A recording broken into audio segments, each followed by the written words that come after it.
മാതാജി കേൾക്കുന്നില്ല. വരെ തുടങ്ങിയില്ലേ? ചാപ്റ്റർ കിട്ടിയിട്ടില്ല. ഞാൻ വിചാരിച്ച എന്റെ നെറ്റിന്റെ ആണോ? ഇല്ല. 6th ചാപ്റ്റർ എടുത്തിട്ടില്ല. ഓം നമോ ഭഗവതേ വാസുദേവായ. ഓം നമോ ഭഗവതേ വാസുദേവായ. ഓം നമോ ഭഗവതേ വാസുദേവായ. ഓം അജ്ഞാനതിമിരാന്തസ്യ ജ്ഞാനാഞ്ജനശലാകയ ചക്ഷുരുന്മീലിതം യേന തസ്മൈ ശ്രീഗുരവേ നമഃ. ശ്രീചൈതന്യമനോഭീഷ്ടം സ്ഥാപിതം യേന ഭൂതലേ സ്വയം രൂപകഥാ മഹ്യം ദദാതി സ്വപദാന്തികം. വന്ദേഹം ശ്രീഗുരുൻ ശ്രീയുതപദകമലം ശ്രീഗുരുൻ വൈഷ്ണവാംശ ശ്രീരൂപം സാഗ്രജാതം സഹഗണ രഘുനാഥാന്വിതം തം സജീവം സാദ്വൈതം സാവധൂതം പരിജനസഹിതം കൃഷ്ണചൈതന്യദേവം ശ്രീരാധാകൃഷ്ണപാദാൻ സഹഗണ ലളിതാ ശ്രീവിശാഖാംനിതാംശ. ഹേ കൃഷ്ണ കരുണാ സിന്ധോ ദീനബന്ധോ ജഗത്പദേ ഗോപേശ ഗോപികാന്ത രാധാകാന്ത നമോസ്തുതേ. തപ്തകാഞ്ചന ഗൗരാംഗീ രാധേ വൃന്ദാവനേശ്വരി വൃഷഭാനുസുതേ ദേവി പ്രണമാമി ഹരിപ്രിയേ. വാഞ്ചാകൽപതരുഭ്യശ്ച കൃപാസിന്ധുഭ്യേവ പതിതാനാം പാവനേഭ്യോ വൈഷ്ണവേഭ്യോ നമോ നമഃ.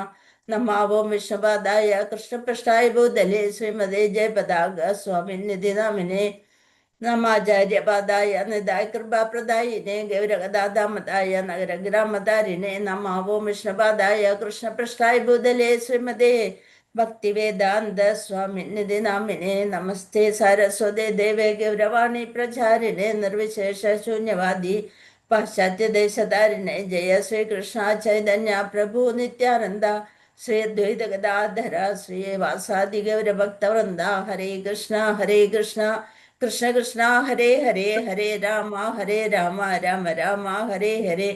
ഹരേ കൃഷ്ണ കൃഷ്ണ കൃഷ്ണ ഹരേ ഹരേ ഹരേ രാമ രാമ രാമ ഹരേ ഹരേ. ഹരേ കൃഷ്ണ കൃഷ്ണ കൃഷ്ണ ഹരേ ഹരേ ഹരേ രാമ രാമ രാമ ഹരേ ഹരേ. അന്താരാഷ്ട്ര കൃഷ്ണ സമിതി ബാംഗ്ലൂരു ശ്രീ രാധാ ഗോവിന്ദ മന്ദിർ ഭക്തി ശാസ്ത്രി ക്ലാസ്സിലേക്ക് എല്ലാവർക്കും സ്വാഗതം. ഇന്ന് നമ്മള് 6ാമത്തെ അധ്യായത്തിന്റെ രണ്ടാമത്തെ മൊഡ്യൂൾ, രണ്ടാമത്തെ ഭാഗമാണ് ഇപ്പൊ ഇന്നെടുക്കാൻ വിചാരിക്കുന്നത്. ഹരേ കൃഷ്ണ. ഓം ഹരേ നമോ കൃഷ്ണ മാതാജി. ഹരേ കൃഷ്ണ. പ്രണാം മാതാജി. പ്രണാമം. ഹരേ കൃഷ്ണ. നമ്മൾ ഏത് ശ്ലോകം വരെ എടുത്തു? 16. ഹരേ കൃഷ്ണ. 6ാമത്തെ ചാപ്റ്ററിന്റെ പേരെന്താണ്? ധ്യാനയോഗം. ധ്യാനയോഗം എന്ന ചാപ്റ്ററാണ്. അതായത് കർമ്മയോഗം കൊണ്ട് എങ്ങനെ മുക്തി നേടാമെന്ന് 5ാമത്തെ അധ്യായത്തിലൂടെ നമ്മൾ മനസ്സിലാക്കി. ഭഗവാനാണ് പരമാധികാരി. കർമ്മം ചെയ്യാൻ പ്രേരിപ്പിക്കുന്നത് പ്രകൃതിയിലെ ത്രിഗുണങ്ങളാണ് നമ്മളെ പ്രേരിപ്പിക്കുന്നത്. സ്ഥിരബുദ്ധിയോടെ ദൈവശാസ്ത്രജ്ഞാനിയായി ജീവിക്കുന്നവൻ ഭൗതിക അതീതനാണ്. ഭൗതികതയിൽ നിന്ന് അതീതനായിട്ടുള്ള ആളാണ്. എല്ലാ യജ്ഞങ്ങളും തപസ്സുകളും ഭോക്താവായ ഭഗവാൻ ശ്രീകൃഷ്ണ ഭഗവാന് വേണ്ടി സമർപ്പിച്ചുകൊണ്ട് ചെയ്യണം. സർവലോക അധിപൻ ഭഗവാനാണ്. ഭഗവാനാണ് പരമാധികാരി. ഭഗവാനാണ് പരമമായ ഭോക്താവ്. നമ്മുടെ എല്ലാം സുഹൃത്താണ്, അഭ്യുദയകാംക്ഷയാണ്. നിരന്തരമായ ധ്യാനം കൊണ്ടും കൃഷ്ണാബോധ പ്രവർത്തനം കൊണ്ടും നമുക്ക് ഭഗവാന്റെ ധാമത്തിലേക്ക്, ഭഗവാന്റെ പ്രീതി ലഭിക്കാനായിട്ട് ഇടയാകും. അങ്ങനെ ഭഗവത് ധാമത്തിലേക്ക് ഉയരാൻ സാധിക്കും. ഭൗതിക ഇന്ദ്രിയങ്ങൾ നിയന്ത്രിക്കാൻ പഠിക്കണം. സ്ഥിതപ്രജ്ഞനായിരിക്കണം. വിനയം വേണം, അറിവ് വേണം, അല്ലെ? ബുദ്ധിയും മനസ്സും വിശ്വാസവും എല്ലാം ഭഗവാന്റെ ആ പാതാരവിന്ദങ്ങളിൽ അർപ്പിക്കാനുള്ള മനസ്സ് നമ്മൾക്കുണ്ടാവണം. അപ്പോഴാണ് നമുക്ക് ശാന്തിയോടെ നമ്മുടെ കർമ്മങ്ങൾ ചെയ്യാൻ സാധിക്കുള്ളൂ. അത് ഒരു ഒട്ടലില്ലാതെ, ഏതുപോലെ ഒരു ചേമ്പിലയിൽ വെള്ളം തങ്ങി നിൽക്കുന്നത് പോലെ എല്ലാം കർമ്മങ്ങളും ചെയ്യുക. പക്ഷെ അതിലൊന്നും ഒട്ടാതെ കർമ്മം ചെയ്യാനായിട്ട് ശ്രമിക്കണം. അപ്പൊ ധ്യാനയോഗം, അതാണ് നമ്മളുടെ ഇന്നത്തെ ചാപ്റ്റർ. ധാർമ്മിക ബാധ്യത എന്ന നിലയിലായിരിക്കണം നമ്മൾ കർമ്മം ചെയ്യേണ്ടത്. കർമ്മഫല ഫലാസക്തി ഒന്നും പാടില്ല. പിന്നെന്ത് വേണം? അഷ്ടാംഗ യോഗാചര്യ എന്നത് വളരെ പ്രയാസമേറിയതാണ്. അത് ഋഷിമാർക്കും സന്യാസിമാർക്കും ഒക്കെയാണ് സാധിക്കുക. ഒരു ഗൃഹസ്ഥന് അതിൻ്റെതായ കർമ്മങ്ങൾ നിർവഹിച്ചുകൊണ്ട് തന്നെ ഭക്തിയോഗത്തിലൂടെ എളുപ്പത്തിൽ ഭഗവാനെ പ്രാപിക്കാൻ സാധിക്കും. അഷ്ടാംഗ യോഗ സാധന ഏതൊക്കെയാണ്?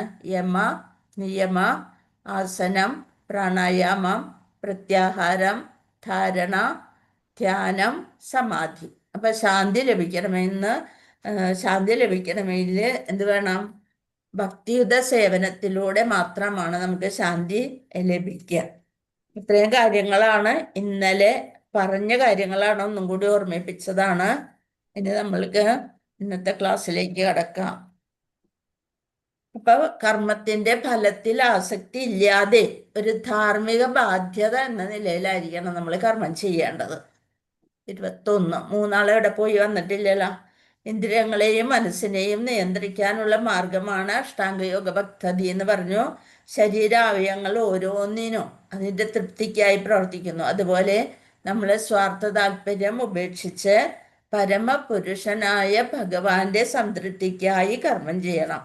യോഗം എന്ന് വെച്ചാൽ എന്താണ്? പരമപുരുഷനുമായി ബന്ധം സ്ഥാപിക്കുന്നതിനെയാണ് യോഗം എന്ന് പറയുന്നത്. യോഗി പരമപുരുഷനുമായി ബന്ധം സ്ഥാപിച്ച ആളെ യോഗി എന്ന് പറയുന്നു. അപ്പൊ ഈശ്വരനിലേക്ക് നമ്മെ അടുപ്പിക്കാനുള്ളൊരു മനസ്സ് തന്നെ ബന്ധുവുമാണ്, പിന്നെ ആരും കൂടിയാണ്? ശത്രുവുമാണ്. രണ്ടും മനസ്സ് തന്നെയാണ്. അപ്പൊ ഇന്ദ്രിയ സുഖ തൃഷ്ണ നമ്മൾ ഉപേക്ഷിക്കണം. അപ്പൊ ഭൗതിക തൃഷ്ണ ത്യജിച്ചിട്ട് യാതൊന്നും പ്രവർത്തിക്കാത്ത ആളെയാണ് യോഗാരൂഢൻ എന്ന് പറയുന്നത്. മനസ്സിന്റെ സഹായത്തോടെ വേണം നമ്മൾ ഉദ്ധരിക്കാൻ. മനസ്സിനെ നമ്മുടെ ബന്ധുവാക്കി വെക്കണം, ശത്രുവാക്കി വെക്കരുത്. മനസ്സാണ് ബന്ധുവും ശത്രുവും ഒക്കെ മനസ്സ് തന്നെയാണ്. അപ്പൊ മനസ്സിനെ എപ്പോഴും നമ്മുടെ കൺട്രോളിലാക്കി വെക്കണം. ഇന്ദ്രിയങ്ങളെ നിയന്ത്രിച്ച് വരുമ്പോൾ മനസ്സിനെയും നമുക്ക് ജയിക്കാൻ സാധിക്കും. ഈശ്വരനിലേക്ക് തിരിഞ്ഞാല് ആ മനസ്സ് നമ്മുടെ ഉറ്റ ബന്ധുവായിത്തീരും. അല്ലാത്തവർക്കാണ് എന്തെങ്കിലും ബുദ്ധിമുട്ട് വന്നാൽ അത് സഹിക്കാനുള്ള ത്രാണിയില്ലാണ്ടാവുമ്പോൾ നമ്മൾക്ക് ഈ ശരീരം തന്നെ വേണ്ട, ഈ ജീവനും വേണ്ട, ഒന്നും വേണ്ട എന്ന് പറഞ്ഞ് പല പല പൊട്ട സ്വഭാവങ്ങളിലേക്ക് നമ്മൾ തിരിയണത്. അപ്പം ആ സമയത്ത് മനസ്സ് ഏറ്റവും വലിയ ശത്രുവായിരിക്കും. മത്സര്യം, കാമം, ക്രോധം, ലോഭം, മോഹം, മതം, മത്സര്യം ഇതൊക്കെ നമ്മുടെ ചൊൽപ്പടിക്ക് നിർത്താൻ സഹായിക്കുന്ന ഒരു മനസ്സായിരിക്കണം നമ്മുടെ കയ്യിലുണ്ടാവേണ്ടത്. അതിനു വേണ്ടിയാണ് നമ്മൾ ഈ ശാസ്ത്രങ്ങളും ഭഗവാനെയും ഒക്കെ നമ്മൾ കൂടെ കൊണ്ടു നടക്കുന്നത്, അല്ലേ? അപ്പൊ അതീന്ദ്രിയ പ്രേമത്തോടെ ഭഗവത് സേവനം അനുഷ്ഠിക്കുന്നതിനാണ് കൃഷ്ണാവബോധം എന്ന് പറയുന്നത്. Always remember Krishna, never forget Krishna. ഒരിക്കലും ഭഗവാനെ നമ്മൾ മറക്കാതിരിക്കുക. അതിനു വേണ്ടിയായിരിക്കണം ഓരോ നാമജപവും നമ്മൾ ചെയ്യേണ്ടത്. അനാസക്ത വിഷയങ്ങളെ ഒക്കെ വേണ്ടെന്ന് വെക്കണം. ഒന്നിലും ആസക്തി പാടില്ല, അനാസക്തായിരിക്കണം. യാതൊന്നിലും ആസക്തി ഇല്ലാതെ കൃഷ്ണനുമായി ബന്ധമുള്ള എല്ലാറ്റിനെയും സ്വീകരിക്കുക. എല്ലാം കൃഷ്ണൻ്റെതാണ്. ഇങ്ങനെയൊക്കെ മനസ്സിലാക്കി കഴിഞ്ഞാൽ നമുക്ക് ഓരോ ദിവസവും വളരെ പെട്ടെന്ന് നമ്മൾക്കിതിനെ ഒരു കാലിക്കുളമ്പിലെ വെള്ളത്തെ കടക്കുന്ന അതേ ലാഘവത്തോടെ ഈ സംസാര സാഗരം കടക്കാൻ സാധിക്കും. ഹരേ കൃഷ്ണ. ഇനി എന്തൊക്കെയാണ് ഭഗവാൻ അർജുനനോട് നമുക്ക് വേണ്ടി പറഞ്ഞു വച്ചിരിക്കണേന്ന് നമുക്ക് ശ്ലോകത്തിലൂടെ പോകാം. ഹരേ കൃഷ്ണ.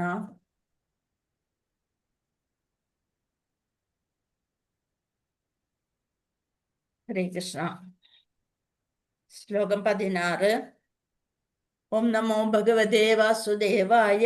നാത്യസ്നസ്തസ്തു യോഗോസ്തി നാചൈകാന്ത മനസ്നദ നച്ചാതി സ്വപ്നശീലസ്യ ജാഗ്രതോ നൈവ ചാർജുന.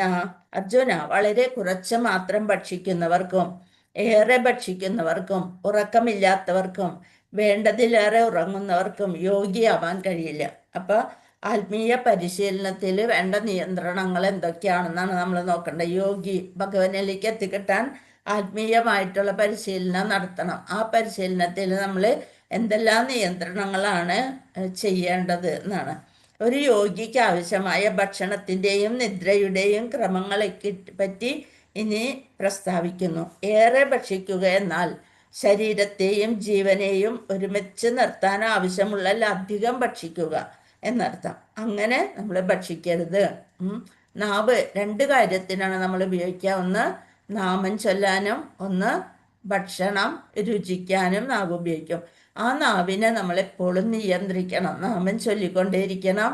ഭക്ഷണത്തിനെ കുറച്ചൊന്ന് നിയന്ത്രിക്കണം. അപ്പോൾ ധാന്യങ്ങളും പച്ചക്കറികളും പഴങ്ങളും പാലും ധാരാളം കിട്ടാനുള്ളപ്പോൾ മനുഷ്യന് ജന്തുക്കളെ ഭക്ഷിക്കേണ്ട ആവശ്യമേ ഇല്ല.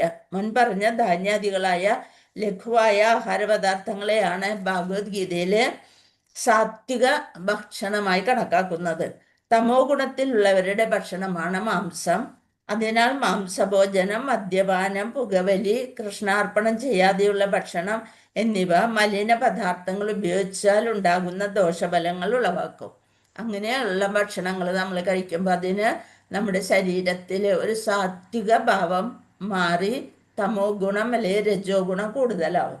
ഭുഞ്ചതേ തെത്വകം പാപയെ പചന്ത്യാത്മകാരണാത്.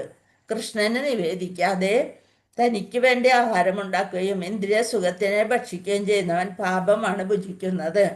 പാപം ഭുജിക്കുകയോ തനിക്കുള്ള ഓഹരിയിൽ കവിഞ്ഞ് ഭക്ഷിക്കുകയോ ചെയ്യുന്നവന് യോഗാനുഷ്ഠാനത്തിൽ മികവ് നേടാനാവില്ല. നമ്മൾ വല്ല കല്യാണത്തിനോ ഒക്കെ എന്തെങ്കിലും ബന്ധുവീടുകളിലൊക്കെ പോയി ഒരു പണിയൊന്നും എടുക്കാണ്ട് അവിടെ ഇരുന്ന് ആ ഭക്ഷണം കിട്ടി കഴിഞ്ഞാൽ നമ്മൾ തിരിച്ചു പോരും. ആ ഭക്ഷണമൊക്കെ കഴിച്ച് ഇങ്ങോട്ട് എത്തുമ്പോഴത്തേക്കും നമുക്ക് ഭയങ്കര ക്ഷീണമായിരിക്കും. ഒരു പണിയും ചെയ്തിട്ടുണ്ടാവില്ല, പക്ഷേ ക്ഷീണം കൂടുതലായിരിക്കും അല്ലേ? എല്ലാവർക്കും അനുഭവപ്പെടാറുണ്ടെന്ന് തോന്നണം അല്ലേ? നമ്മളവിടെ പോയി ഇരുന്ന് ആ ഭക്ഷണം കഴിച്ച് ഒരു പണി ഒന്നും ചെയ്തിട്ടില്ല, പക്ഷെ ഭയങ്കര ഒരു അസ്വസ്ഥതയായിരിക്കും. അപ്പോൾ നമ്മൾ കുറച്ച് ആവശ്യത്തിൽ കൂടുതൽ ഭക്ഷണം നമ്മൾ കഴിക്കും. അതുകൊണ്ടാണ് നമ്മൾക്ക് അത്രയും അസ്വസ്ഥത തോന്നാൻ കാരണം. ശരീരത്തിന് നമ്മൾ ജോലിയൊക്കെ ചെയ്ത് ഒരു ക്ഷീണം വരുമ്പോൾ നമുക്ക് ഭക്ഷണത്തിനോട് ഒരു ആവശ്യം വരും.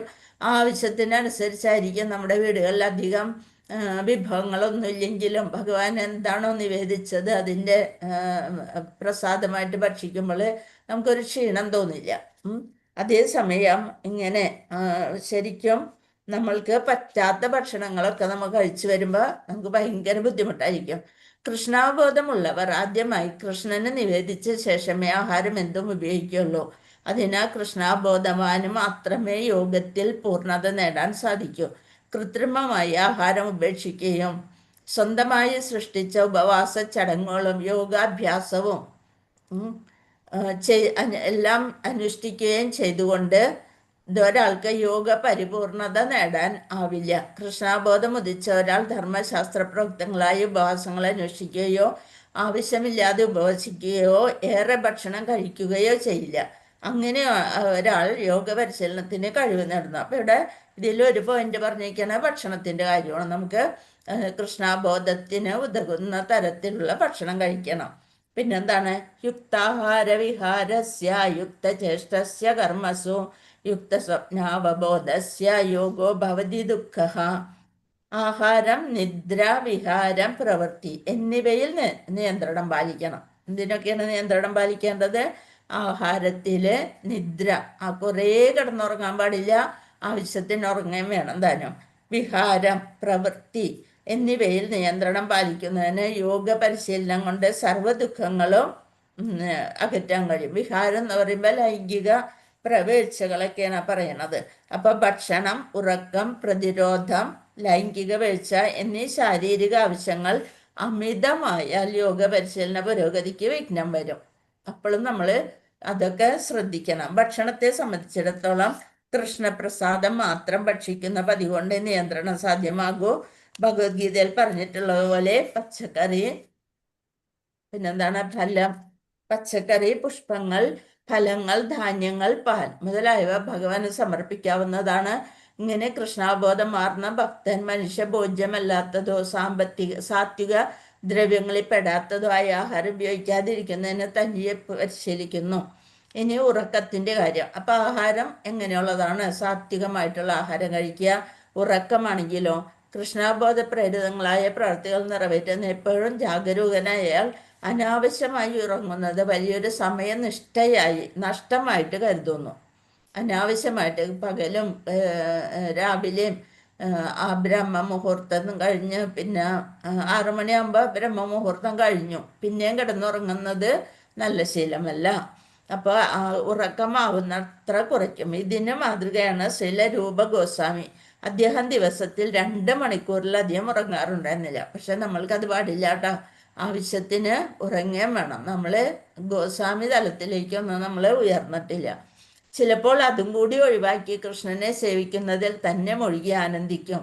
ശ്രീല പ്രഭുപാദ് എപ്പോഴും തൻ്റെ എഴുത്തിന് വൃന്ദാവനത്തിൽ തൻ്റെ മുറിയിലിരിക്കുമ്പോൾ രൂപഗോസ്വാമിയുടെ കുഴിമാടത്തിലേക്ക് നോക്കിക്കൊണ്ട് രൂപഗോസ്വാമിയായിട്ട് ആശയവിനിമയം നടത്തിക്കൊണ്ടാണ് തൻ്റെ രചനകൾ പൂർത്തിയാക്കാന്ന് പറയുന്നത്. അപ്പം അത്രയും ഉയർന്ന തലത്തിലാണ് ശ്രീല പ്രഭുപാദർ അതേപോലെ രൂപഗോസ്വാമിയൊക്കെ ഉള്ളത്. അപ്പോൾ പ്രഭുപാദരും അതെ 2.5 മണിക്കൂർ 3 മണിക്കൂറിൽ കൂടുതൽ ഉറങ്ങാറില്ല. എന്ന് വെച്ചാൽ അവരൊക്കെ ഇത്ര കഷ്ടപ്പെട്ട് നേടിയെടുത്തതാണ് ഈ ശാസ്ത്രഗ്രന്ഥങ്ങളൊക്കെ. അപ്പം നമ്മൾക്ക് ആ ഒരു പാത വെട്ടി തെളിയിച്ച് തന്നിരിക്കുകയാണ്. അപ്പം നമ്മൾക്ക് എന്തേ വേണ്ടു? അതിലൂടെ നടന്ന് മുന്നേറാൻ ശ്രമിക്കണം. കുറച്ച് നമുക്ക് വേണ്ടി, ഇത് മറ്റാർക്കും പകുത്തു കൊടുക്കാനുള്ളതല്ല, നമുക്ക് വേണ്ടി കുറച്ചൊക്കെ അങ്ങനെ പറഞ്ഞ് നമ്മൾ കയറാൻ ശ്രമിക്കണം. അപ്പോൾ ഓരോ ദിവസവും പ്രസാദം സ്വീകരിക്കുകയോ ഉറങ്ങുകയോ ചെയ്യാറുള്ളൂ. പ്രവൃത്തിയെ സംബന്ധിച്ച് നോക്കിയാൽ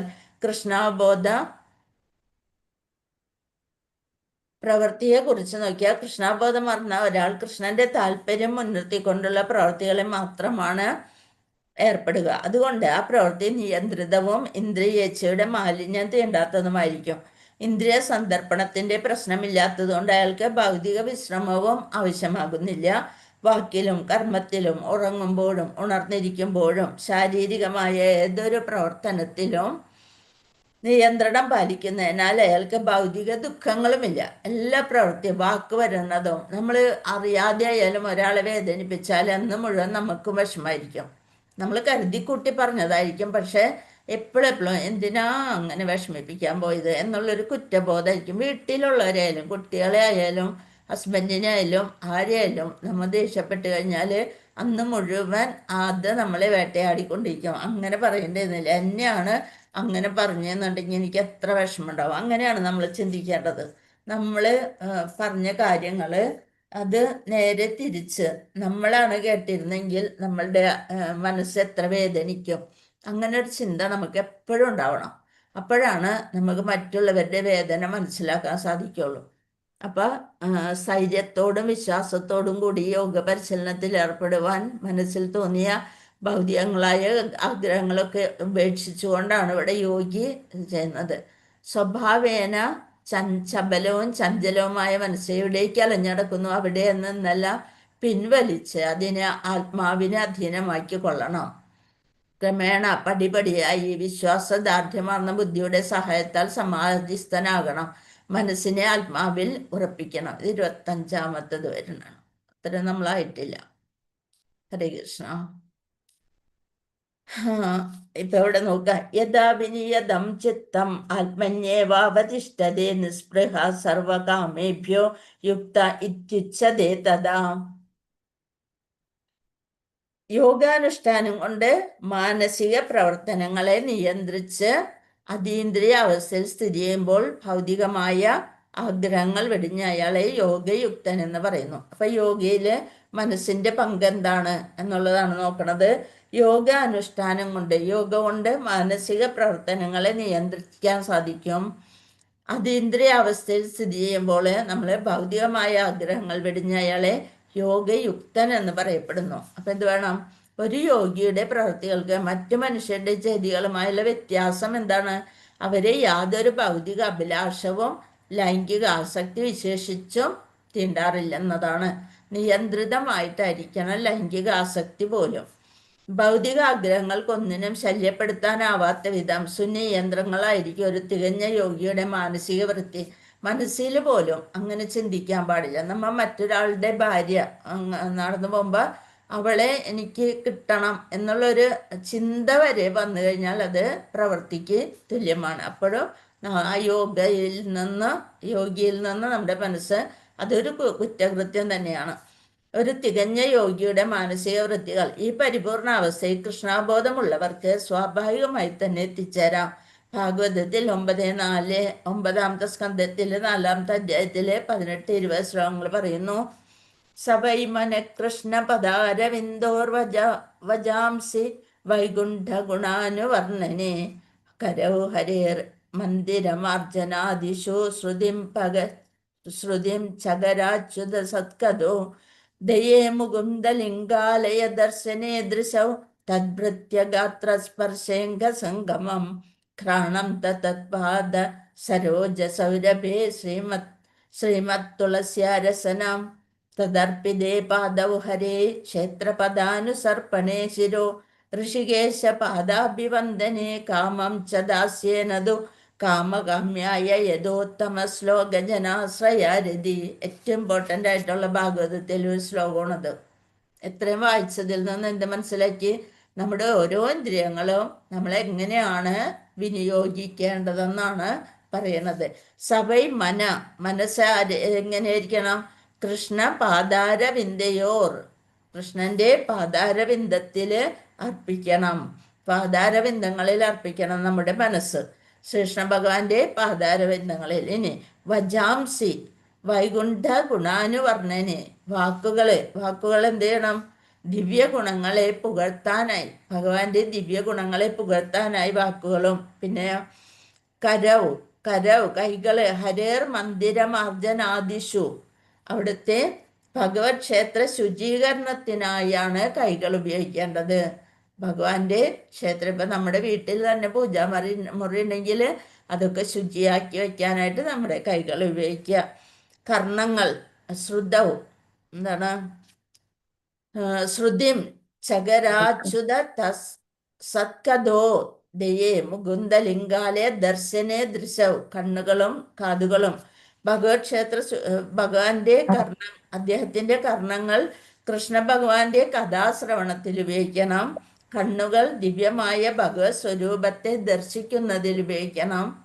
പിന്നെ ശരീരം ഗാത്രേ തദ്ഭൃത്യ ഗാത്ര സ്പർശേ അംഗസംഗമം, ശരീരം ഭക്തന്മാരെ സ്പർശിക്കുന്നതിലും ഏർപ്പെട്ടു. ഘ്രാണേന്ദ്രിയം, ഇനി മൂക്ക് എന്ത് മണക്കണം? ഭഗവാൻ അർപ്പിച്ച താമരപ്പൂക്കളുടെ സൗരഭ്യത്തിലും. പിന്നെ നാവ് തൃക്കാൽക്കൽ അർപ്പിക്കപ്പെട്ട തുളസീദളങ്ങളുടെ ആസ്വാദനത്തിലും മുഴുകി. ആ രാജാവിന്റെ കാലുകൾ ഭഗവത് ക്ഷേത്രങ്ങളിലേക്കുള്ള തീർത്ഥയാത്രയിലും ശിരസ് തിരുമുമ്പിൽ പ്രണമിക്കുന്നതിലും അഭിലാഷങ്ങൾ, നമ്മുടെ ഉള്ളിലുള്ള ചിന്ത വരെ അവിടുത്തെ ആജ്ഞകൾ നിറവേറ്റുന്നതിലും തുടർന്നുകൊണ്ടേയിരിക്കുന്നു. ഇതാണ് ഒരു തികഞ്ഞ ഭക്തന്റെ ലക്ഷണങ്ങൾ.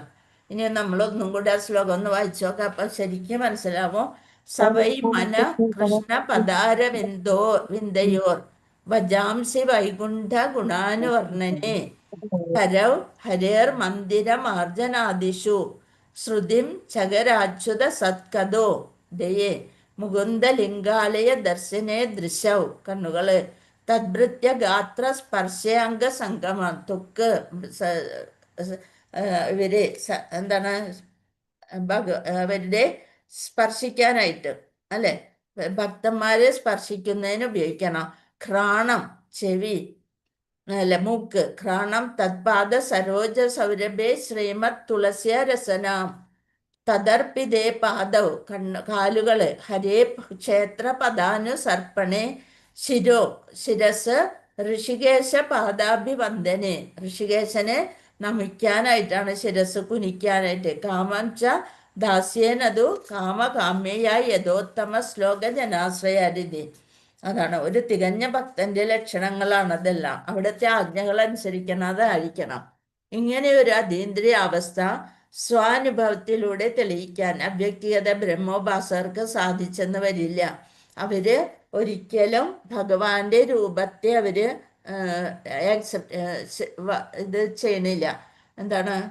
രൂപമുണ്ടെന്ന് അവര് സമ്മതിച്ചു തരുന്നില്ല. അതുകൊണ്ടാണ് അവ്യക്തഗത ബ്രഹ്മോപാസകർക്ക് ഇതൊന്നും സാധിക്കില്ല. അവർക്ക് ആകെ ആ പ്രകാശം മാത്രമേ മനസ്സിലാവണുള്ളൂ. പക്ഷേ കൃഷ്ണാബോധം ഉദിച്ച ഒരാൾക്ക് അനായാസം അത് സാധിക്കുമെന്ന് അംബരീഷ മഹാരാജാവ് ഇതെല്ലാം ചെയ്ത ആളാണ്. എല്ലാ ഇതുകളും ചെയ്ത ആളാണ് അംബരീഷ മഹാരാജാവിൻ്റെ ജീവിതചര്യയെക്കുറിച്ചാണ് ഈ വിവരണം സ്പഷ്ടമാക്കുന്നത്. അംബരീഷ മഹാരാജാവിനെ കുറിച്ചാണ് ഇവിടെ പറഞ്ഞത്. നിരന്തര സ്മൃതി കൊണ്ട് മനസ്സ് ഭഗവത് പാദാരവിന്ദങ്ങളെ ഉറച്ചു കഴിഞ്ഞവർക്ക് അത്തരം അതീന്ദ്രിയാവസ്ഥ പുലർത്താനാവൂ. ഭക്തിഭരിതമായ പ്രവർത്തനത്തിൽ മേൽപ്പറഞ്ഞ പ്രക്രിയകളെ അർച്ചന സർവേന്ദ്രിയങ്ങളും സേവനത്തിനായി ഉപയോഗിക്കൽ എന്ന് വിശേഷിപ്പിക്കുന്നു. ഇന്ദ്രിയങ്ങളും മനസ്സും എപ്പോഴും സ്വപ്രവർത്തികളെ വ്യാപൃതമാക്കാൻ ശ്രമിക്കും. വെറും പരിത്യാഗം പ്രായോഗികമല്ല. അപ്പം അതുകൊണ്ട് ഒന്നും ചെയ്യാതെ ഒരിടത്ത് മാറിയിരിക്കണത് പ്രായോഗികമല്ല. എല്ലാം ചെയ്യുക, എല്ലാ കർമ്മങ്ങളും ഇതുപോലെ ചെയ്യുക. ഇന്ദ്രിയങ്ങളെയും മനസ്സിനെയും മുൻപറഞ്ഞതുപോലെ അതീന്ദ്രിയ വൃത്തികളിൽ വ്യാപരിപ്പിക്കുന്നത് പൂർണ്ണമായ ആധ്യാത്മിക നേട്ടത്തിനുള്ള പ്രക്രിയയാണ്. ഇതിനെ ഭഗവത്ഗീത യുക്തം എന്ന് വിശേഷിപ്പിക്കുന്നു. നമ്മുടെ യുക്തിക്കനുസരിച്ച് കർമ്മങ്ങൾ ചെയ്യുക. ശ്ലോകം 19. യഥാ ദീപോ നിവാദസ്തോ നേംഗതേ സോപമാ സ്മൃത യോഗിനോ യഥചിത്തസ്യ യുഞ്ചതേ യോഗമാത്മന. കാറ്റു തട്ടാത്ത ഒരിടത്ത് വെച്ച ചാഞ്ചല്യമല്ലാത്ത ദീപനാളം പോലെ. ഒരു വിളക്കിൻ്റെ ഉദാഹരണം പറയാണ്. കാറ്റു തട്ടാത്ത ഒരിടത്ത് വെച്ചാല് ആ ദീപശിവക വിളക്കിൽ പണ്ടൊന്നും നമ്മുടെ വീട്ടിലൊന്നും ഇതുണ്ടായില്ല, കറണ്ടൊന്നും ഉണ്ടായില്ല. അപ്പോൾ ഒരു വിളക്ക് ഫ്രണ്ടിൽ കൊളുത്തിടും. അതെങ്ങനെയുള്ളതായിരിക്കും? അതുമല്ലൊരു ഗ്ലാസ് വെച്ചിട്ട് അരിക്കലാമ്പ് അല്ലേ, അങ്ങനെ എന്തോന്ന് പറയുക അല്ലേ, അരിക്കലാമ്പ് എന്ന് പറയും. അതിങ്ങനെ കൊളുത്തിടും. അപ്പോൾ ആ കാറ്റൊക്കെ വന്നാലും അത് അവിടെ തെളിഞ്ഞ് കത്തിക്കൊണ്ടേയിരിക്കും. അങ്ങനെ അപ്പോൾ കാറ്റ് തട്ടാത്ത ഒരിടത്ത് വെച്ചാൽ എന്തായാലും കാറ്റുണ്ടായിക്കൊണ്ടിരിക്കും. അതിനനുസരിച്ചാണ് നമ്മൾ അതിൻ്റെ തിരി കയറ്റി വയ്ക്കും. കുറച്ച് വയ്ക്കാനുള്ള സംവിധാനങ്ങളൊക്കെ അതിൽ തന്നെ ഉണ്ടാവും. വൈകുന്നേരമായി ആ ചില്ല് ഊരിയിട്ട് അതൊക്കെ തുടച്ച് മണ്ണെണ്ണയൊക്കെ ഒഴിച്ച് അതൊക്കെ റെഡിയാക്കി വെക്കും. അതൊക്കെ കുട്ടികളുടെ തന്നെ ജോലിയാണ്. അതൊക്കെ റെഡിയാക്കി വെച്ച് അത് വിളക്ക് കത്തിക്കാറാകുമ്പോൾ നിലവിളക്ക് കൊളുത്തി കഴിഞ്ഞാൽ ആ നിലവിളക്ക് എടുത്തുകൊണ്ട് പോകുമ്പോഴായിരിക്കും ഈ ഒരു വിളക്ക് അവിടെ കൊളുത്തിയിടാം. അപ്പം അങ്ങനെ കാറ്റ് തട്ടാത്ത ഒരിടത്ത് വെച്ച ആ ദീപങ്ങൾക്ക് ചാഞ്ചല്യമില്ല, അങ്ങോട്ടും ഇങ്ങോട്ടും ഇളകിയില്ല. അതുപോലെയാണ് മനസ്സിനെ നിയന്ത്രിച്ച യോഗി. അപ്പോൾ വിളക്കിൻ്റെ ഉദാഹരണം എന്താണെന്ന് ചോദിച്ചാൽ നമ്മുടെ മനസ്സിനെ ഇപ്പം ഈ യോഗി ഇരിക്കണ ആടില്ലേ, വേറെ ഒന്നിനെ കുറിച്ചും ചിന്തയില്ല. അദ്ദേഹത്തിൻ്റെ മുഖത്തും പ്രകാശം, അതേപോലെ ശരീരമെല്ലാം എങ്ങനെ ഇരിക്കുന്നതിനും അനുയോജ്യമായിട്ട്. നമ്മ ഒരിത്തിരി നേരം അങ്ങനെ ഇരുന്ന് നോക്ക്, അപ്പളത്തിന് അശോ എന്നും പറഞ്ഞ് ഒന്ന് ഇങ്ങോട്ട് എങ്കോണിച്ച് ഒന്ന് അങ്ങോട്ട് ചെയ്ത് ഒന്ന് തിരിഞ്ഞ് അപ്പുറം ഇരിക്കണ ആളെ ഒന്ന് നോക്കി അങ്ങനെ പല ക്ഷണങ്ങളും നമുക്ക് കാണിക്കാനുണ്ടാവും. പല തരത്തിലാണ് നമ്മുടെ ഇരിപ്പ്. ഇരിക്കാൻ തന്നെ നമുക്ക് സ്വസ്ഥത ഇല്ല. അപ്പം പിന്നെ എങ്ങനെ ഇരിക്കുക? അപ്പളത്തിനും ചിന്ത, മനസ്സ് വേറെ തരത്തിൽ. അതാണ് കാറ്റത്ത് ആടിക്കൊണ്ടിരിക്കുന്ന മനസ്സിനെ പോലെ. അതാണ് ചാഞ്ചല്യമില്ലാത്ത ദീപനാളം പോലെ ആയിരിക്കണം നമ്മുടെ മനസ്സ്. അങ്ങനെ നിയന്ത്രിച്ചതാണ് യോഗി. അപ്പം വിളക്കിൻ്റെ ഉദാഹരണം ഇതാണ്. അദ്ദേഹം നിരന്തരം അതീന്ദ്രിയ സത്തയിൽ ധ്യാനമുറപ്പിച്ച് അക്ഷുബ്ധനായി. അക്ഷുബ്ധനു വിപരീതമാണ് പ്രക്ഷുബ്ധം. ഇത് അക്ഷുബ്ധനായി നിലകൊള്ളും. അങ്ങനെ നിലകൊള്ളും അദ്ദേഹം. എന്ത് ദുഃഖം വന്നാലും, ചൂട് വന്നാലും കുഴപ്പമില്ല, തണുപ്പ് വന്നാലും കുഴപ്പമില്ല, വിശന്നാലും കുഴപ്പമില്ല, അധികം ഭക്ഷണം കഴിക്കുകയില്ല, അപ്പം അതിനും ബുദ്ധിമുട്ടില്ല. അങ്ങനെ എന്ത് ശീതോഷ്ണ സുഖ ദുഃഖ എല്ലാത്തിലും ദ്വന്ദ്ങ്ങളിലൊന്നും പെടാതെ ഇരിക്കണ ആളാണ് യോഗി. അപ്പം കാറ്റ് തട്ടാത്തവരിടത്ത് വെച്ച ചാഞ്ചല്യമില്ലാത്ത ദീപനാളം പോലെ ആണ് മനസ്സിനെ നിയന്ത്രിച്ച യോഗി. മനസ്സിനെ നിയന്ത്രിച്ച യോഗിയെയാണ് വിളക്കിനോട് ഉപമിച്ചിരിക്കുന്നത്. അദ്ദേഹം നിരന്തരം അതീന്ദ്രിയ സത്തയിൽ ധ്യാനമുറപ്പിച്ച് അക്ഷുബ്ധനായി നിലകൊള്ളുന്നു. സ്വസ്ഥമായി ഭഗവത് ധ്യാനത്തിൽ നിരന്തരം മുഴുകിയിരിക്കുന്ന ഒരു യഥാർത്ഥ കൃഷ്ണഭക്തൻ കാറ്റു കടക്കാത്ത സ്ഥലത്ത് വെച്ച ദീപനാളം പോലെ അജഞ്ചലനായിരിക്കും. ഹരേ കൃഷ്ണ. മാതാജി ഒന്ന് 20, 21, 22, 23 ഒന്ന് വായിക്കേ. ഹരേ കൃഷ്ണ. ഭാവാർത്ഥല്ലേ? ഭാവാർത്ഥല്ല, ശ്ലോകാദ്യം വായിക്കും. ഓക്കെ. ഹരേ കൃഷ്ണ.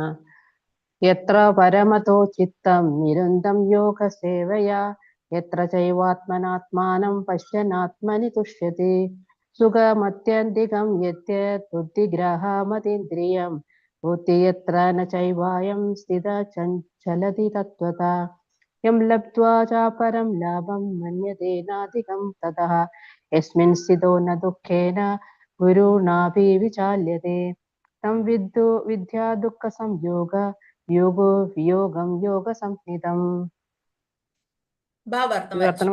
വിവർത്തനം വായിച്ചോളൂ. ഓക്കെ. സമാധി എന്ന പരിപൂർണ അവസ്ഥയിൽ മനസ്സ് യോഗാനുഷ്ഠാനം മൂലം ഭൗതികങ്ങളായ മനോവൃത്തികളിൽ നിന്ന് തികച്ചും പിന്മാറിയിരിക്കും. നിർമ്മലമായ മനസ്സുകൊണ്ട് സ്വാത്മാവിനെ സാക്ഷാത്കരിച്ച് ആത്മാവിൽ ആനന്ദം കൊള്ളാനുള്ള കഴിവ് ഈ പൂർണ്ണാവസ്ഥയിൽ സ്വാഭാവികമാണ്. ആനന്ദഭരിതമായ ആ നിലയിൽ അളവറ്റ അതീന്ദ്രിയ സുഖമാണ് ദിവ്യേന്ദ്രിയങ്ങളിലൂടെ ഒരാൾക്ക് അനുഭവപ്പെടുക. ഇതിലെത്തിയാൽ പിന്നെ ഒരിക്കലും സത്യത്തിൽ നിന്ന് ചലിക്കേണ്ടി വരില്ല. ഇതിലും വലിയൊരു നേട്ടമില്ലെന്ന് ബോധ്യപ്പെടുകയും ചെയ്യുന്നു. മാത്രമല്ല ഏതൊരാപൽ ഘട്ടത്തിലും ഒരാൾ ക്ഷുബ്ധനാവുകയില്ല. ഭൗതികമായുള്ള ബന്ധത്തിൽ നിന്നുളവാക്കുന്ന സർവക്ലേശങ്ങളിൽ നിന്നരുളുന്ന യഥാർത്ഥ മോചനമാണിത്. ഹരേ കൃഷ്ണ. ഭാവാർത്ഥം പ്രഭുവാദിക്ക് ജയ്. യോഗ പരിശീലനത്താൽ സാധകൻ ക്രമേണ ഭൗതിക സങ്കല്പങ്ങളിൽ നിന്ന് മുക്തനായിത്തീരും.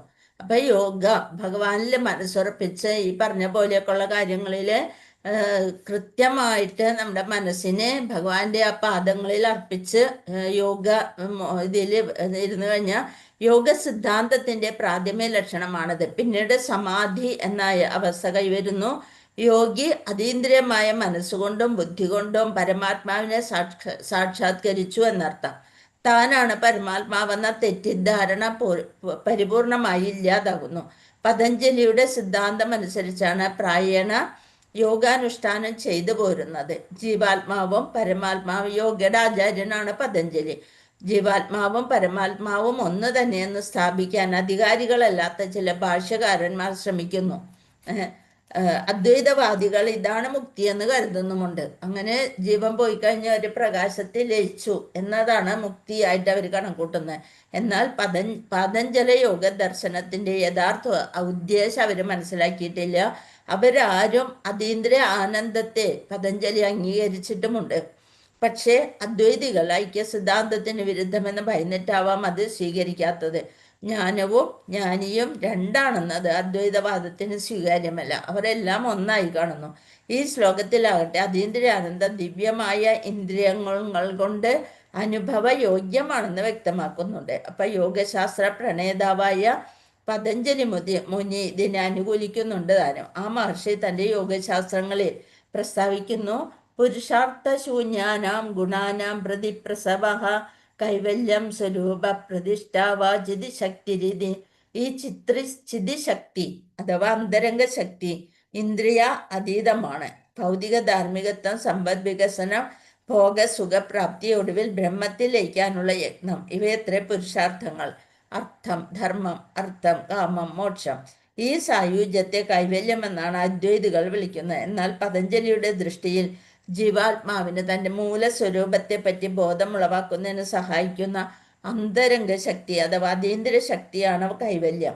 ശ്രീ ചൈതന്യ മഹാപ്രഭു ചേതോദർപ്പണമാർജനം അഥവാ മലിനമായ മനോദർപ്പണത്തിന്റെ ശുദ്ധീകരണം എന്നാണ് ഇതിനെ നിർവചിക്കുന്നത്. ഈ ശുദ്ധീകരണം മുക്തി തന്നെയാണ്. ഭവമഹാദാവാഗ്നി നിർവാപണം, ആദിമമായ നിർവാണ സിദ്ധാന്തവും ഇതിനോട് യോജിക്കുന്നു. ഭാഗവതം 2:16 സ്വരൂപേണ വ്യവസ്ഥിതി എന്ന് പറയുന്ന ഈ അവസ്ഥയാണ് ഭഗവത്ഗീത ഇവിടെ പ്രതിപാദിക്കുന്നത്.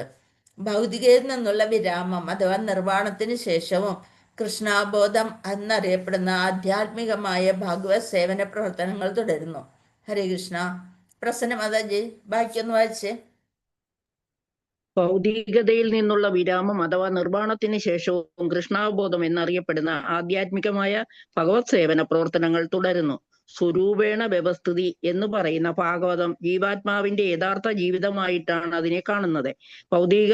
ഭൗതികതാ സ്പർശനത്താൽ മലിനമായ ആധ്യാത്മിക ജീവിതത്തിന്റെ സ്ഥിതിയാണ് വ്യാമോഹം അല്ലെങ്കിൽ മായ.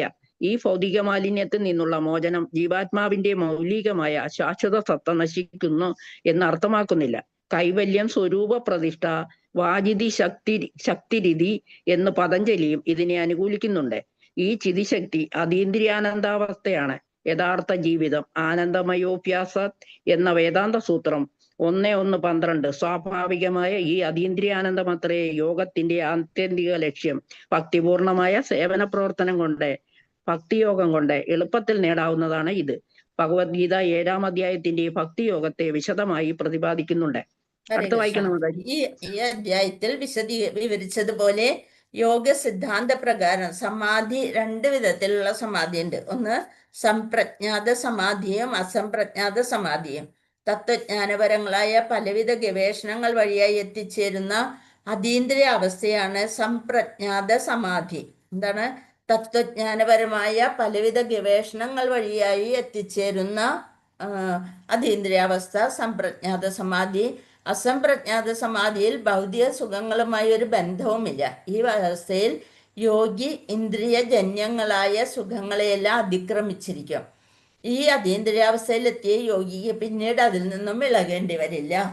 ഇത്രത്തോളം എത്താൻ സാധിക്കാത്തവർക്ക് വിജയമില്ല താനും. ഇന്ന് യോഗ പരിശീലനം എന്ന് വിളിക്കപ്പെട്ടു വരുന്നത് പലവിധം ഇന്ദ്രിയ സുഖങ്ങൾ ഉൾക്കൊള്ളുന്നത് കൊണ്ട് യോഗ വിരുദ്ധമാണ്.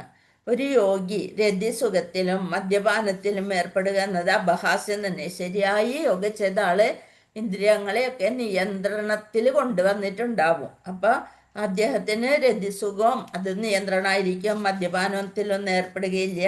യോഗ പ്രക്രിയകൾക്കിടയിൽ സിദ്ധികളാൽ ആകൃഷ്ടരാകുന്നവരും അപൂർണാവസ്ഥയിൽ തുടരുകയുള്ളൂ. പല പല സിദ്ധികളൊക്കെ ലഭിക്കും. നമ്മൾ ഇരുന്ന നിരപ്പിൽ നിന്ന് പൊങ്ങി പൊങ്ങി പൊങ്ങി പോണ പോലെ ശരീരത്തിന് ഭാരം കുറഞ്ഞ് അണിമ ലഘിമ ഏത് ചെറിയ ദ്വാരത്തിൽ കൂടെയും കടക്കാൻ പറ്റുന്ന തരത്തിൽ അവരുടെ ശരീരമൊക്കെ മാറ്റാനൊക്കെ സാധിക്കും അവർക്ക്. ഉപോൽപ്പന്നങ്ങളിൽ ആസക്തരാകുന്നവർക്ക് ഒരിക്കലും ഈ ശ്ലോകത്തിൽ പറഞ്ഞിട്ടുള്ള പോലെ പരിപൂർണത നേടാനാവില്ല. അതുകൊണ്ട് കാഴ്ചവേലയ്ക്ക് ഉതകുന്ന അഭ്യാസമുറകളോ സിദ്ധികളോ പ്രദർശിപ്പിക്കുന്നവർക്ക് യോഗത്തിന്റെ യഥാർത്ഥ ലക്ഷ്യം അപ്രകാരം നഷ്ടമാകുന്നു. ഇനി ഇക്കാലത്തെ ഉത്തമ യോഗാചര്യ കൃഷ്ണാവബോധ പ്രവർത്തനമാണ്. ശരിക്കും ശരിയായ യോഗചര്യ എന്ന് വെച്ചാല് കൃഷ്ണാവബോധ പ്രവർത്തനം. അതിൽ ചിന്താകുഴപ്പമില്ല. കൃഷ്ണാവബോധമുള്ള ഒരാൾ തന്റെ പ്രവൃത്തിയിൽ അതീവ സന്തുഷ്ടനാകിയാൽ മറ്റ് സുഖങ്ങളെയൊന്നും അദ്ദേഹം ആഗ്രഹിക്കുന്നില്ല. കാപട്യം നിറഞ്ഞ കാലത്ത് വിശേഷിച്ചും ഹഠയോഗം, ധ്യാനയോഗം, ജ്ഞാനയോഗം എന്നിവ അനുഷ്ഠിക്കാൻ പലവിധ തടസ്സങ്ങളുണ്ട്. അപ്പൊ അതുകൊണ്ട് കർമ്മയോഗമോ ഭക്തിയോഗമോ സ്വീകരിക്കുന്നതിൽ അങ്ങനെയുള്ള പ്രശ്നങ്ങളില്ല താനും. ഭൗതിക ശരീരമുള്ളിടത്തോളം ഒരാൾ അതിൻ്റെ ആവശ്യങ്ങൾ ഭക്ഷണം, നിദ്ര, സുരക്ഷ, രതി എന്നിവ നിറവേറ്റിയേ തീരൂ. വിശുദ്ധ ഭക്തിയോഗത്തിൽ കൃഷ്ണാബോധത്തിൽ ഉറച്ചു നിൽക്കുമ്പോൾ ഭക്തൻ അനേകം ശാരീരിക ആവശ്യങ്ങൾ നിർവഹിക്കുന്നുവെങ്കിൽ കൂടി ആ വക വിഷയങ്ങളിൽ ആസക്തിനാവില്ല. മറിച്ച് ജീവിതത്തിൽ ആവശ്യമായവ മാത്രം സ്വീകരിച്ച് കൃഷ്ണാബോധത്താലുള്ള അതീന്ദ്രിയ ആനന്ദത്തെ അവർ അനുഭവിച്ച് പോരുന്നു. അപ്പം അതുകൊണ്ട് ഒരബദ്ധം ഭക്തനെ സ്വകർത്തവ്യത്തിൽ നിന്ന് വ്യതിചലിപ്പിക്കുക. ആഗമാപായിനോ നിത്യസംസ്ഥിതിശ്വസ ഭാരത എന്ന ഭഗവത്ഗീതയിലെ 2:14 അനുസരിച്ച് അത്തരം ആകസ്മിക അനുഭവങ്ങളെല്ലാം ഭക്തൻ സഹിക്കും. എല്ലാം ഭക്തൻ സഹിക്കാനായിട്ട് പഠിച്ചിരിക്കും. അവ വന്നാലും പോയാലും ശീതോഷ്ണ സുഖം അതുപോലെ ഇരിക്കും. വേനൽക്കാലവും വർഷകാലവും വന്നു പോണ പോലെ ഇങ്ങനെ മനുഷ്യൻ യോഗാനുഷ്ഠാനത്തിന്റെ പരമകാഷ്ഠയിലെത്തും. ഇനി 24 സനിശ്ചയേന യോക്തവ്യോ യോഗാനിർവണ്ണ ചേതസ സങ്കല്പ പ്രഭവാൻ ഗാമാസ്ത്യക്ത സർവാനശേഷത മനസൈവേന്ദ്രിയ ഗ്രാമം വിനിയമ്യാസമന്തത. സ്ഥൈര്യത്തോടും അതായത് സ്ഥിരതയോടും വിശ്വാസത്തോടും കൂടി വേണം യോഗ പരിശീലനത്തിൽ ഏർപ്പെടുവാൻ. അതുപോലെയാണ് ഇവിടെ ഒരു യോഗി ഇരുന്ന് യോഗ പരിശീലനം ചെയ്യുന്നത്. വഴിമാറുകയരുത്. മനസ്സിൽ തോന്നിയ ഭൗതികങ്ങളായ എല്ലാ ആഗ്രഹങ്ങളും ഒന്നഴിയാതെ ഉപേക്ഷിക്കുകയും മനസ്സുകൊണ്ട് ഇന്ദ്രിയങ്ങളെ എല്ലാം നിയന്ത്രിക്കുകയും വേണം. ഭാവാർത്ഥം: യോഗ പരിശീലകന് സ്ഥിര നിശ്ചയം വേണം. പിന്നെന്ത് വേണം? യോഗി എങ്ങനെയുള്ള ആളായിരിക്കണം? സ്ഥിര നിശ്ചയം വേണം. ക്ഷമയോടെ വഴിതെറ്റാതെ പരിശീലനം തുടരണം. ആത്യന്തിക വിജയം നേടുമെന്നുറച്ചുകൊണ്ട് സ്ഥിരോത്സാഹത്തോടെ പ്രവർത്തിക്കണം. വിജയപ്രാപ്തിക്കതിൽ താമസമുണ്ടായെന്ന് വരാം, എന്നാലും നിരുത്സാഹപ്പെട്ടുകൂടാ. ദൃഢവ്രതനായ പരിശീലന വിജയം തീർച്ചയാണ്. ഭക്തിയോഗത്തെ പറ്റി രൂപഗോസ്വാമി ഉപദേശാമൃതത്തിൽ എന്താ പറയുന്നത്? ഉത്സാഹ നിശ്ചയ ധൈര്യ തത്കർമ്മ പ്രവർത്തനാത് സംഗത്യാഗ സവേതൃത്തേഷ ഷഡ്ഭിർഭക്തി പ്രസിദ്ധ്യതി. എപ്പോഴും ഹൃദയംഗമമായ ഉത്സാഹം കൊണ്ടും നിരന്തര പ്രയത്നം കൊണ്ടും ദൃഢനിശ്ചയം കൊണ്ടും ഭക്തന്മാരുടെ സത്സംഗത്തെ നിർദ്ദിഷ്ടങ്ങളായ കർമ്മങ്ങൾ നിറവേറ്റുന്നത് കൊണ്ടും എപ്പോഴും സാത്വിക കർമ്മങ്ങളിൽ ഏർപ്പെട്ടിരിക്കുന്നത് കൊണ്ടും ഒരാൾക്ക് ഭക്തിയോഗ സാധനയിൽ വിജയം കൈവരിക്കാം. ഉപദേശാമൃതം 3-ാമത്തെ ശ്ലോകം നമുക്ക് കാണാതെ പഠിക്കാനുണ്ടായിരുന്ന ഒരു ശ്ലോകമാണ് അല്ലെ. ഉത്സാഹ നിശ്ചയ ധൈര്യാത്. ഓക്കെ. ദൃഢനിശ്ചയത്തിന്റെ കാര്യത്തെ മാതൃകയാക്കേണ്ടത് തന്റെ മുട്ടകൾ കടലിൽ നഷ്ടപ്പെട്ട കുരുവിയെയാണ്. ആ കഥ കേട്ടിട്ടില്ലേ? പറഞ്ഞു തന്നിട്ടുള്ളതാണല്ലോ. ഓർമ്മയുണ്ടാവല്ലോ. വെള്ളം കുടിച്ച് വറ്റിക്കാൻ നോക്കിയത് കേട്ടിട്ടില്ലേ? കേട്ടിട്ടുണ്ട്. സത്യവതി മാതാജി കേട്ടിട്ടില്ല? അതായത് ഒരു കൽക്കലി സമുദ്രത്തിന്റെ അടുത്ത് മുട്ടിയിട്ട് വെച്ചു. അത് കടല് തിരയടിച്ച് ഉള്ളിലേക്ക് പോയി. അപ്പൊ കുരുവി വന്നിട്ട് വിഷമായി. അപ്പൊ എന്ത് ചെയ്തു? അത് ആ വെള്ളം കുടിച്ച് വറ്റിച്ചിട്ട് ആ മുട്ടകൾ തിരിച്ചെടുക്കണം എന്ന് പറഞ്ഞുകൊണ്ട് അതിന്റെ കുഞ്ഞു കൊക്കയില് കൊള്ളണ വെള്ളം ഇങ്ങനെ കുടിച്ചുകൊണ്ടിരിക്കുകയാണ്. അപ്പൊ പലരും വന്നതിന് കളിയാക്കാൻ തുടങ്ങി. അപ്പൊ എന്ത് ചെയ്ത് അത് പക്ഷെ അതൊന്നും കേട്ടിട്ടൊന്നും അത് പിന്മാറിയില്ല. എൻ്റെ കുട്ടികളെ എനിക്ക് വേണം എന്നുള്ള, എൻ്റെ മുട്ട എനിക്ക് വേണം എന്ന് പറഞ്ഞുകൊണ്ട് ആ ഇതിന് വിജയിച്ച് എനിക്ക് കുട്ടികൾ വേണം എന്നുള്ള ഒരു ദൃഢനിശ്ചയത്തില് അത് വെള്ളം ഇങ്ങനെ കോരിക്കൊടിച്ചുകൊണ്ടേയിരിക്കുകയാണ്. അവസാനം ആ ദൃഢനിശ്ചയം കണ്ടിട്ട് ആര് വന്നു? ഭഗവാന്റെ വാഹനം തന്നെ വന്നു. രേഷ എന്താ പറഞ്ഞ മാതാജി? ശബ്ദം പോയ. ഹരേ കൃഷ്ണ. ഗരുഡൻ തന്നെ അവിടെ പറന്നു വന്നിട്ട് ഈ കിളിക്ക് പറഞ്ഞു, ആ കിളിയുടെ ദൃഢനിശ്ചയം കണ്ടിട്ട് വന്നിട്ട് പറഞ്ഞു, കടലിനോട് ആജ്ഞാപിച്ചു, ഈ മുട്ടകൾ തിരിച്ചു കൊണ്ടുവന്നില്ലെങ്കിൽ ഈ വെള്ളം മുഴുവൻ ഞാൻ കുടിച്ചു വറ്റിക്കും എന്ന് പറഞ്ഞു. അപ്പൊ അത് കേട്ടപ്പോ സാഗരത്തിന് പേടിയായി. വേഗം അത് ആ മുട്ടകളെ കൊണ്ടുവന്ന് കൊടുത്തു. അപ്പൊ അതാണ് നഷ്ടപ്പെട്ടു പോയ ഒരു കുരുവി കടൽ തീരത്ത് മുട്ടയിട്ടു. പക്ഷെ സമുദ്രം തിരയടിച്ച് ആ മുട്ടകളെ കൊണ്ടുപോയി. കുരുവി വ്യസനിച്ച് തന്റെ മുട്ടകൾ തിരിച്ചു തരണമെന്ന് ആവശ്യപ്പെട്ടിട്ടും അതിന് കുലുക്കമുണ്ടായില്ല. അപ്പോൾ കുരുവി സമുദ്രത്തെ വറ്റിക്കണമെന്നുറച്ചു. ചെറിയ കൊക്കിൽ കൊള്ളാവുന്നിടത്തോളം വെള്ളമെടുത്ത് കരയിൽ ഒഴിച്ചു തുടങ്ങി. കരയിൽ കൊണ്ടുവന്ന് അവിടെ ഒഴിക്കും. അസാധ്യ കാര്യത്തിന് ശ്രമിക്കുന്ന ആ കുരുവിയെ എല്ലാവരും പരിഹസിച്ചു ചിരിച്ചു. ഈ പ്രവൃത്തിയുടെ കാര്യം നാടെങ്ങും അറിഞ്ഞു. വിഷ്ണുദേവന്റെ വാഹനമായ ഗരുഡനും ഒടുവിൽ കേൾക്കാനിടയായി. അപ്പൊ തന്റെ കൊച്ചു സഹോദരിയോട് ദയ തോന്നി ഗരുഡൻ അങ്ങോട്ട് ചെല്ലുകയും കുരുവിയുടെ നിശ്ചയദാർഢ്യം കണ്ടിട്ട് വളരെയധികം സന്തോഷിക്കുകയും ചെയ്തു. അദ്ദേഹം കൊച്ചുകിളിയെ സഹായിക്കാമെന്നേറ്റു. മുട്ടകൾ വേഗം കുരുവിക്ക് തിരിച്ചു കൊടുത്തില്ലെങ്കിൽ താനും ഈ കിളിയുടെ പ്രവൃത്തിയിൽ പങ്കെടുക്കുമെന്ന് സമുദ്രത്തെ അറിയിച്ചു. ഇത് കേട്ടപ്പോൾ സമുദ്രത്തിന് ഭയമുണ്ടായി. മുട്ടകൾ തിരികെ കൊടുത്തു. അങ്ങനെ ഗരുഡന്റെ അനുഗ്രഹത്താൽ കുരുവിക്ക് സന്തോഷമായി. അതുപോലെ യോഗാനുഷ്ഠാനം, വിശേഷിച്ച് കൃഷ്ണാബോധത്തോടെയുള്ള ഭക്തിയോഗ പ്രയാസമേറിയ ഒന്നാണെന്ന് തോന്നാം. പക്ഷേ ദൃഢനിശ്ചയത്തോടെ അതിന്റെ പ്രവർത്തനം തുടർന്ന് വരുമ്പോൾ ഭഗവാൻ തീർച്ചയായും ഭക്തനെ സഹായിക്കും. സ്വയം സഹായിക്കുന്നവനാണ് ഈശ്വര സഹായം ലഭിക്കുക. അടുത്ത ശ്ലോകം. ശനൈഹി ശനൈരുപമേദ്ബുദ്ധ്യാ ധൃതിഗൃഹീതയാ ആത്മസംസ്ഥം മനഃകൃത്വാനാ കിഞ്ചിദപി ചിന്തയേത്. ക്രമേണ പടിപടിയായി വിശ്വാസദാർഢ്യമാർന്ന ബുദ്ധിയുടെ സഹായത്താൽ സമാധിസ്ഥനാകണം. മനസ്സിനെ ആത്മാവിൽ ഉറപ്പിക്കുക, മറ്റൊന്നിനെയും കുറിച്ച് ചിന്തിക്കാതെ. അതിന്റെ ഭാവാർത്ഥം വസ്ത്രമാതാജി എന്ന് വായിച്ചേ. ഹരേ കൃഷ്ണ മാതാജി. വായിച്ചോളൂ. 25-ാമത്തെ ഭാവാർത്ഥം.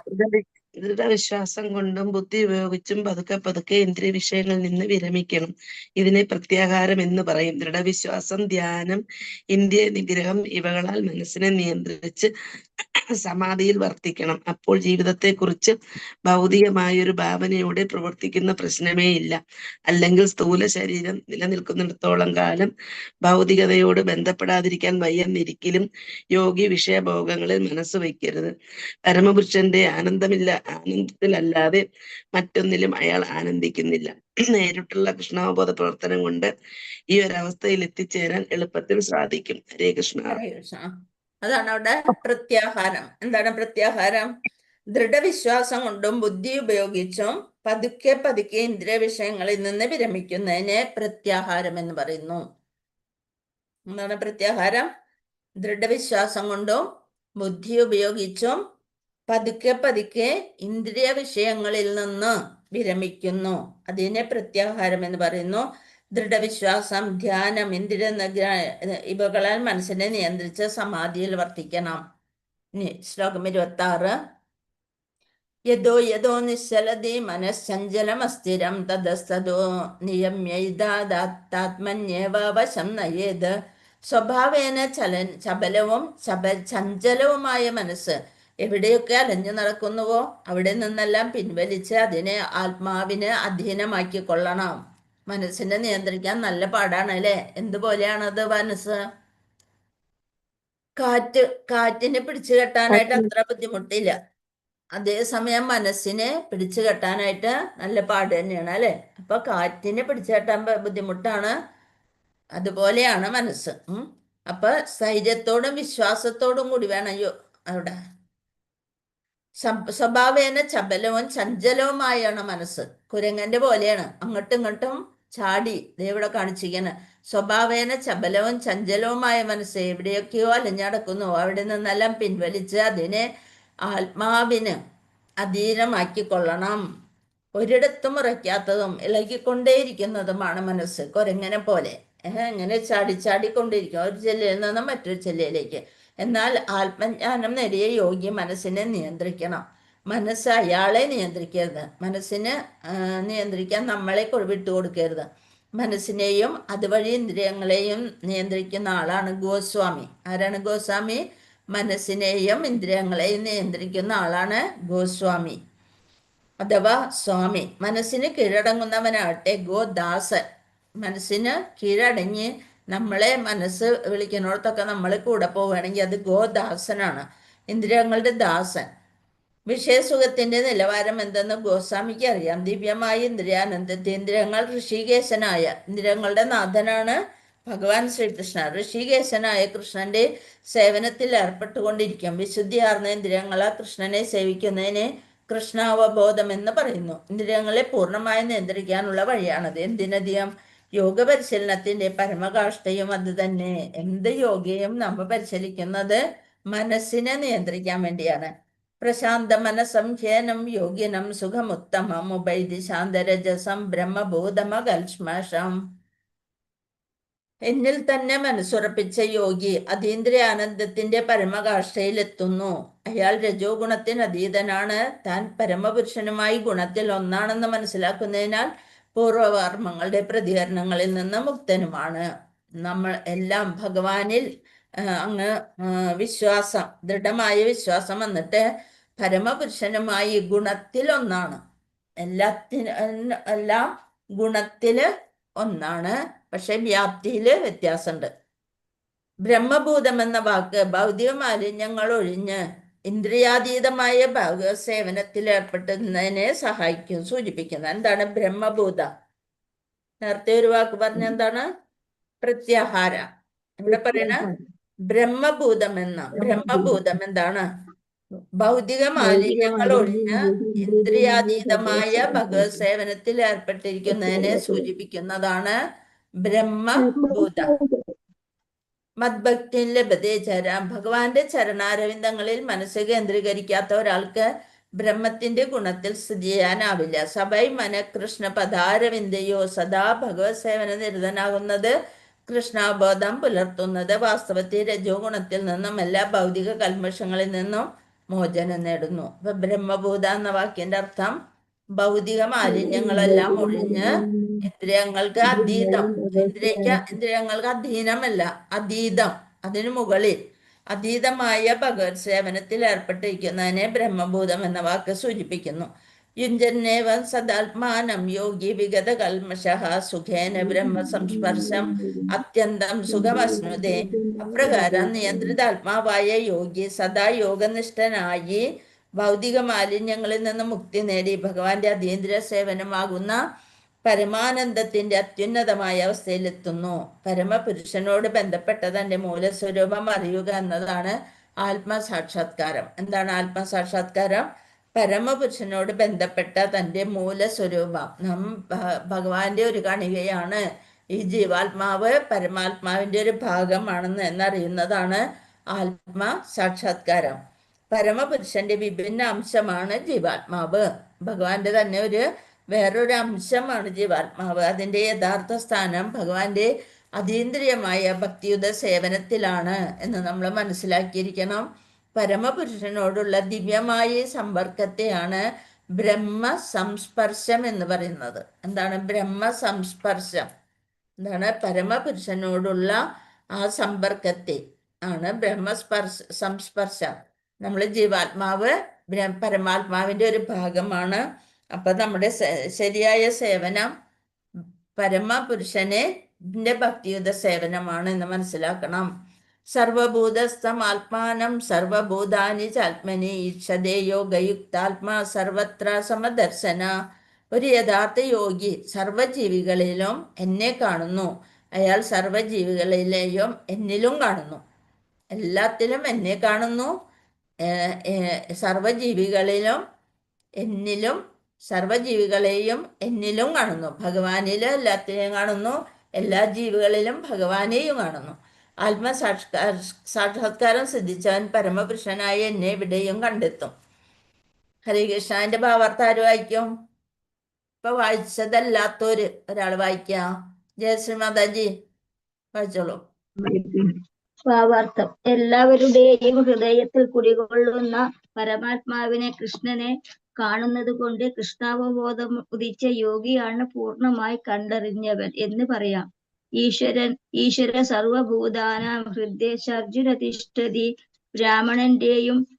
ബ്രാഹ്മണന്റെയും നായയുടെയും ഹൃദയത്തിൽ പരമ ആത്മസ്വരൂപത്തിൽ ഭഗവാൻ വാഴുന്നുണ്ട്. അവിടുന്ന് എന്നെന്നും ഇന്ദ്രിയാതീതനാണെന്നും ബ്രാഹ്മണനിലോ ശ്വാവിലോ വാഴുമ്പോഴും ഭൗതികത അദ്ദേഹത്തെ പരമാത്മാവിനെ ബാധിക്കുന്നില്ലെന്നും ഒരു ഉത്തമ യോഗിക്കറിയാം.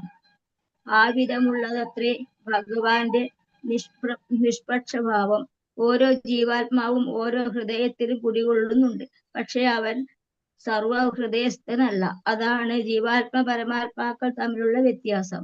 അത് വേണ്ടും വണ്ണം കണ്ടറിയാൻ ശരിക്കും യോഗനിഷ്ഠരല്ലാത്തവർക്ക് കഴിയുകയില്ല. കൃഷ്ണാവബോധമുള്ള ഒരാൾക്ക് വിശ്വാസിയുടെയും അവിശ്വാസിയുടെയും ഹൃദയത്തിൽ കൃഷ്ണനെ കാണാൻ സാധിക്കും. സ്മൃതിവാക്യം നോക്കുക. ആദതത്വച്ച മാതൃത്വാച്ച ആത്മാഹി പരമോഹരി. സർവഭൂതങ്ങൾക്കും ഉറവിടമായ ഭഗവാൻ മാതാവിനെയും രക്ഷകനെയും പോലെയാണ്. ഭിന്ന സ്വഭാവികളായ മക്കളോടൊപ്പം ഒരമ്മ നിഷ്പക്ഷഭാവേന പെരുമാറുന്നത് പോലെ പരമപിതാവും മാതാവും അങ്ങനെ പെരുമാറുന്നു. സർവഭൂതങ്ങളിലും പരമാത്മ സാന്നിധ്യമുണ്ട്. ഓക്കെ, ഹരേ കൃഷ്ണ മാതാജി. താങ്ക് യു മാതാജി. ഇതില് ഈ പറഞ്ഞതില് ഒരു പ്രത്യേക പോയിന്റ് ഉണ്ട്. എന്താണത്? അതായത് പരമാത്മാവും ജീവാത്മാവും തമ്മിലുള്ള ഒരു വ്യത്യാസം. അതാർക്ക് പറയാൻ പറ്റും?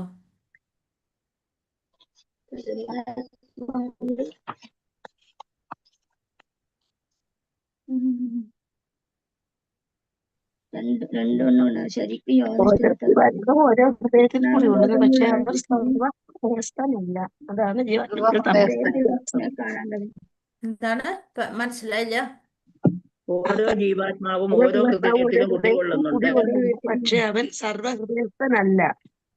ഓക്കെ, അത് തന്നെ പോയിന്റ്. അതായത് ജീവാത്മാവും പരമാത്മാവും എല്ലാവരുടെ ഹൃദയത്തിലുണ്ട്. പക്ഷെ എല്ലാവരുടെ ഹൃദയത്തിലും ഒരു ജീവാത്മാവിനെ എല്ലാവരുടെ ഹൃദയത്തിലും പറ്റില്ല. ആ ജീവാത്മാവിന് ആ ശരീരത്തിൽ മാത്രമേ ഉണ്ടാവുള്ളൂ.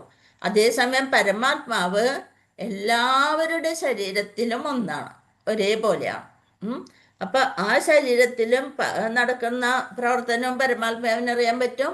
മറ്റൊരാളുടെ ശരീരത്തിൽ ആദ്യം തുടങ്ങി എത്ര ജന്മങ്ങളായി അതെല്ലാം പരമാത്മാവിന് അറിയാൻ സാധിക്കും. അതാണ് അവിടെ പറയുന്നത്. ഓരോ ഹൃദയത്തിലും ഓരോ ജീവാത്മാവും ഓരോ ഹൃദയത്തിലും കുടികൊള്ളുന്നുണ്ട്, പക്ഷെ അവൻ സർവ ഹൃദയസ്ഥനല്ല. അതാണ് അവിടുത്തെ പോയിന്റ്. ഹരേ കൃഷ്ണ. ശ്രദ്ധിക്കുന്നുണ്ട്. അപ്പൊ ബാഹ്യമായിട്ടും ഓരോ ജീവാത്മാവും സ്ഥിതി ചെയ്യുന്നുണ്ട്. ഇത് ഭഗവന്റെ ഇച്ഛയിലത്രേ. 7-ാം അധ്യായത്തിൽ വിവരിക്കുന്ന പോലെ ഭഗവാന് മൗലികമായ 2 ശക്തികളാണുള്ളത്. ഉത്തമമായ ആത്മീയ ശക്തിയും അധമമായ ഭൗതിക ശക്തിയും. ഉത്തമ ശക്തിയുടെ അംശമാണെങ്കിലും ജീവാത്മാവ് അധമശക്തിയാൽ ബദ്ധനായിരിക്കുകയാണ്. ജീവാത്മാവ് പ്രകൃതിയുടെ ത്രിഗുണങ്ങളിൽ ബദ്ധനായിരിക്കുന്നു. എന്താണ് ആത്മീയ ശക്തിയാണ്. ജീവാത്മാവ് എപ്പോഴും ആത്മീയ ശക്തിയാണ്, പക്ഷേ ഭൗതിക ശക്തിയുടെ ത്രിഗുണങ്ങളിൽ ബന്ധനസ്ഥനായിരിക്കുന്നു. ഒരു വിധത്തിൽ അല്ലെങ്കിൽ മറ്റൊരു വിധത്തിൽ എല്ലാ ജീവാത്മാക്കളും അദ്ദേഹത്തിലാണ് പ്രവർത്തിക്കുന്നത്. ഈ ജീവാത്മാക്കൾ കാമ്യകർമ്മങ്ങളുടെ ഫലം അനുഭവിക്കുന്നവരാകയാൽ വിഭിന്ന അവസ്ഥയിൽപ്പെട്ടിരുന്നാലും ഏത് ചുറ്റുപാടിലും ഭഗവത് ദാസന്മാരാണെന്നറിയാവുന്ന യോഗി അവരെ സമദൃഷ്ടിയോടെയാണ് വീക്ഷിക്കുക. ഭൗതിക ശക്തിക്ക് അധീനനാകുമ്പോൾ ജീവാത്മാവ് ഇന്ദ്രിയങ്ങളെ സേവിക്കുന്നു. അപ്പോഴാണ് ഇന്ദ്രിയങ്ങൾക്ക് അധീനനായി പോകുന്നത്. അതേസമയം ഒരു യോഗിയാകുമ്പോൾ ഇന്ദ്രിയങ്ങൾക്ക് അതീതനായി പോകും. 2 നിലയിലും ജീവാത്മാവ് കൃഷ്ണന്റെ ദാസൻ തന്നെയാണ്. കൃഷ്ണാവബോധത്തിൽ ഈ സമദർശിത്വം പൂർണ്ണമായി ഉണ്ടാവും. വാഞ്ചകൽപതരുഭ്യശ്ച കൃപാസിന്ധുഭ്യേവ പതിതാനാം പാവനേഭ്യോ വൈഷ്ണവേഭ്യോ നമോ നമ. അനന്തകോടി വൈഷ്ണവ ഭക്തവൃന്ദിക്ക് ജയ്. ശ്രീല പ്രഭു.